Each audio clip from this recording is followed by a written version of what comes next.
Mark, first of all, I have to say I don't quite envy you in the studio. I've been having a lovely afternoon here at John Michuki Park. Now, what has happened is that the Cabinet Secretary for Environment, Kareko Tobiko, was here along with Governor for Nairobi, Mike Sonko, as they commemorated, as you said, the international preservation of the ozone layer. Now, the reason the ozone layer is so important is that it is technically the Earth's sunblock, right? They say water is life, but the irony is for many of the residents who live along the banks of rivers in Nairobi, like the one behind me, Gong River, it is quite literally the opposite. Because for them, water here is bringing more problems than solutions. Problems like illnesses.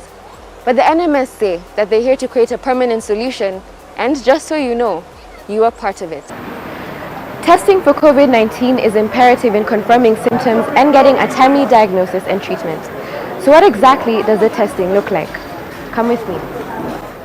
For purposes of this simulation, I was a walk-in patient. Ideally, you're encouraged to call using the hotline. If the doctor believes you need to be tested, an ambulance would come pick you up and bring you to hospital. Once at the hospital, I was given a mask to put on before I explained my symptoms. What we don't want to do is test asymptomatic people, people with no symptoms. Just gently, okay.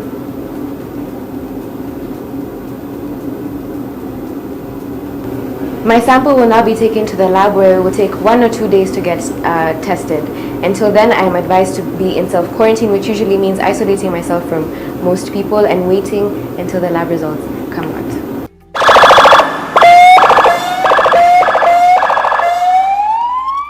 They are probably by your side in minutes, and sometimes a few minutes is the only thing you have between saving a life and losing one.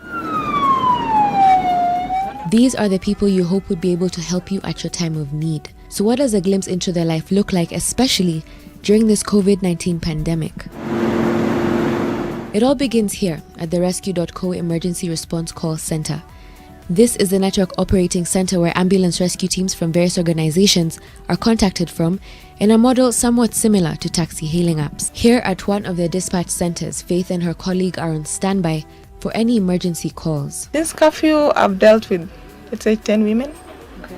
Yes, 3 who delivered from home, and the rest were people I took to hospitals to go deliver, but yeah. Okay. And what are some of the challenges that you face? Is that okay? Critical care ambulance services, Faith speaking. It was an emergency call.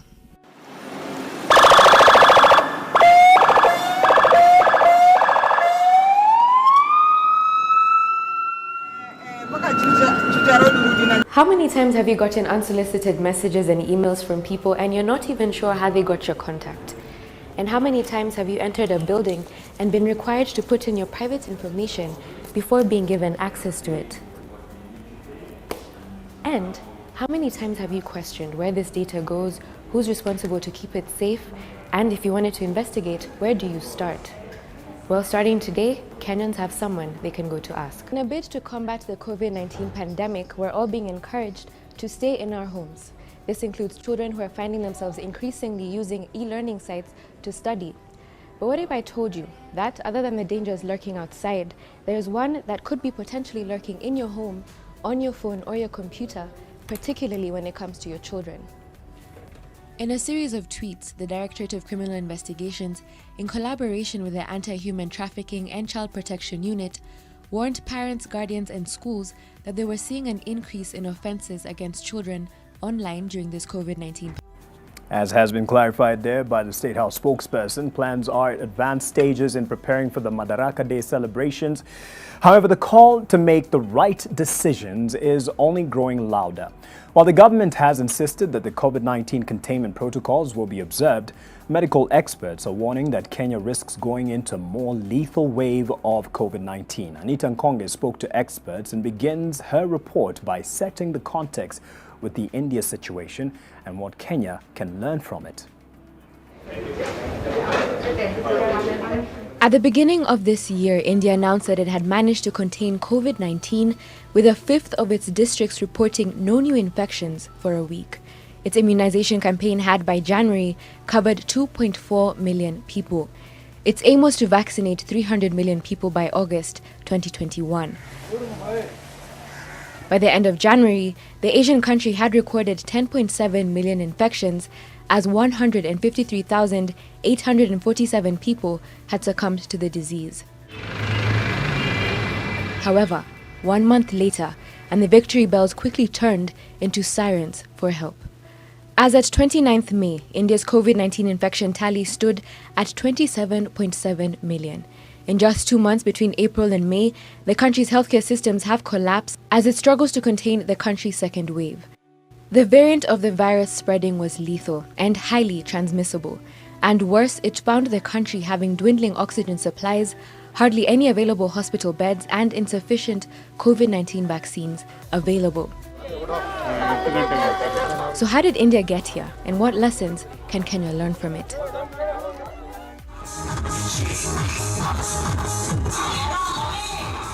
Crowds, gatherings, all tramping the containment measures underfoot. Laxity was the new normal. Politicians freely crisscrossed the country for election rallies as 4 Indian states went to the polls for regional elections. This was West Bengal in March. Crowds of up to 800,000 people turned out for a state election rally by Prime Minister Narendra Modi.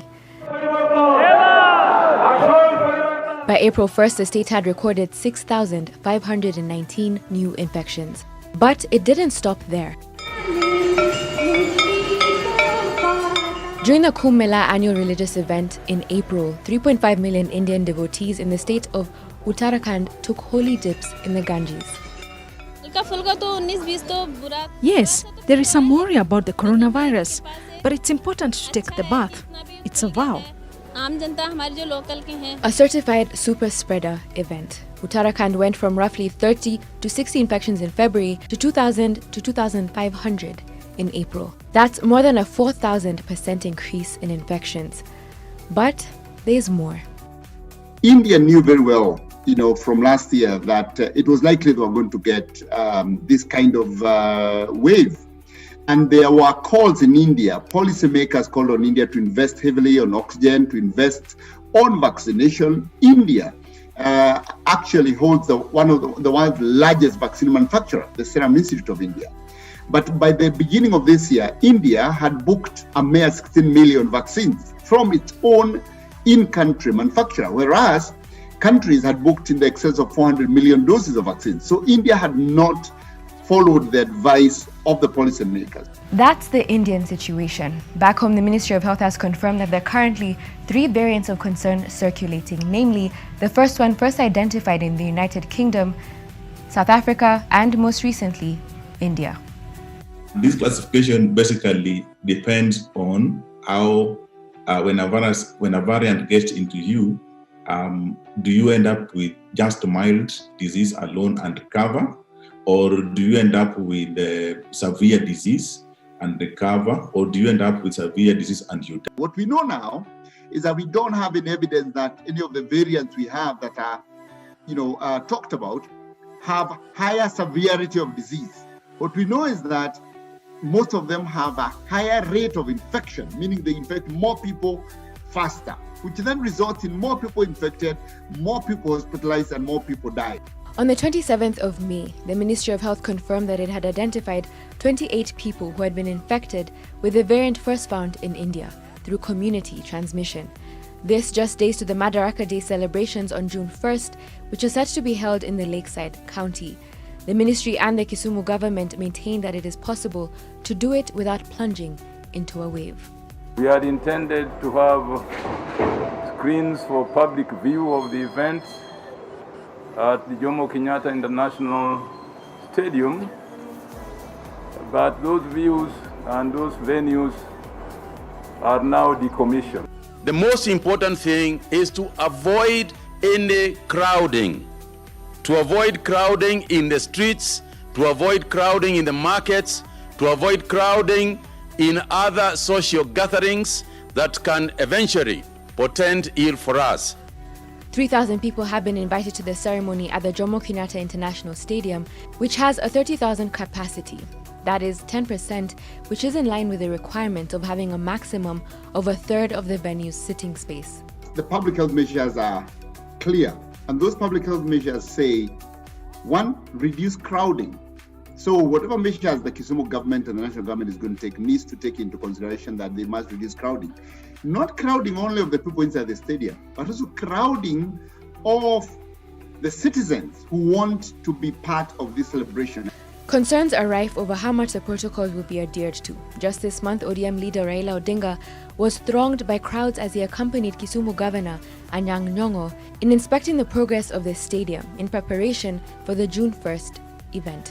He then addressed Wananchi on the streets at Kondele in a scene that mirrored the political rallies seen months ago and contributed to the country's worst wave yet. We saw the Right Honorable former Prime Minister in Kisumu, I think last week or so, and we saw huge crowds following his entourage.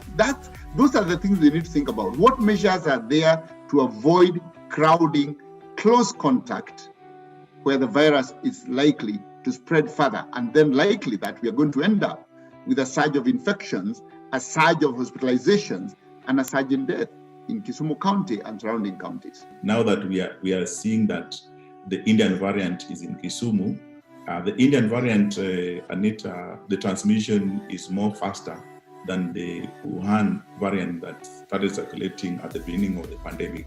So such gatherings will actually encourage the transmission of the virus among those crowds. And this can actually be catastrophic because these people will then go back to their families, they will go back to small gatherings and transmit the virus. And then you end up with almost a situation that we are seeing in India. So we need to be very, very careful, even with the small gatherings in Kisumu. Kisumu has in recent days recorded high daily number of new infections, with records of even being the highest in the country. A spot check on the streets and other public spaces revealed the lax approach being taken by some residents when it comes to adherence of COVID-19 containment measures. Hiyo muda mrefu, kuna wengine wanasema wajaiona mtu amekufa na corona. Yenyewe hii corona, kama mimi binafsi na sijaiona. Mimi naona tu kwa TV wanatangaza kuna corona. The perspective of the residents coupled with the insight of the medical experts presents a concerning situation, which would potentially be aggravated by public events. So, what needs to be done? My personal view is that there will be a surge, and that surge is going to be probably more severe than the one we last saw. But most importantly is, in the way we prepare, we must assume my assumption is correct. We must assume it's going to be a more severe surge, because that's the only way to prepare for pandemics. So Kenya must prepare, assuming that the prediction that the coming wave is more severe than the one we had is true. Make sure that we double our oxygen capacity, that we double our critical care beds, and we double our health workers. Picture this. You're a young, vibrant Kenyan youth who, through your own initiative during a pandemic crisis, decide that you want to help out by making hospital beds. One post of it on social media goes viral and leads to a phone call, not just from anyone, but from the president's office, promising you a job. Fast forward 6 months later, and that dream has turned into a nightmare. Has been a long time coming. After months of frustration for the three artisans, they finally delivered the first tranche of the beds. Anita Nkonge, who has been on the story, takes us through the drama that moved from bed to worse and lays out the current status, I beg your pardon, of the situation. July 2020, Githunguri, Kiambu County. Senior officials from the Presidential Delivery Unit paid a visit to Mungai Gathogo, Joseph Kamau and Paul Wangaroro's workshop, saying President Uhuru Kenyatta had sent them to order 500 beds from the trio after photos of their enterprise went viral on social media. Months later, the three artisans alleged abandonment by the government, saying that they were 3.6 million shillings into debt. After the news caused uproar, PDU Director Andrew Wakayu was back, but with a different tone and narrative. We are engaging with a felon. Good conduct, which I took the other day. It was getting ugly, with concerns about Wakayu and PDU at large tainting the president's reputation. The matter was escalated to salvage the situation. PSK Bishop called us and he invited us to a supper date at Safari Park Hotel, where we explained our grievances. And because there was no such cases against us, he gave us the go-ahead to continue with the work. He told us he was called by the president himself and he was told to meet us and he get directly what we require so that we can start the job.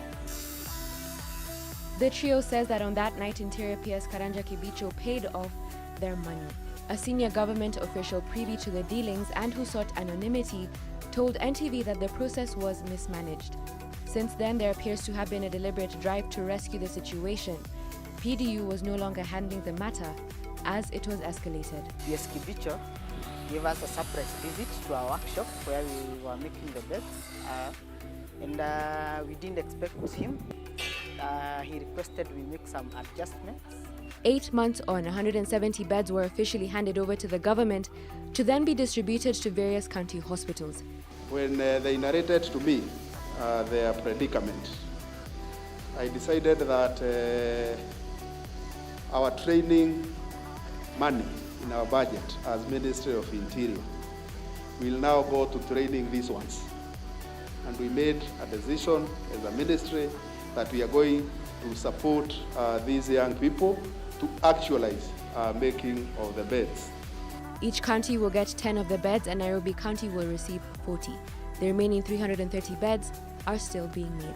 It's through NTV that the news reached the light people like the president and his PS, and that is how the project was unlocked. What started out as a dream project quickly turned into a nightmare. But now finally, it's a dream come true. These local artisans can eventually say that they delivered their project. Anita.n, NTV.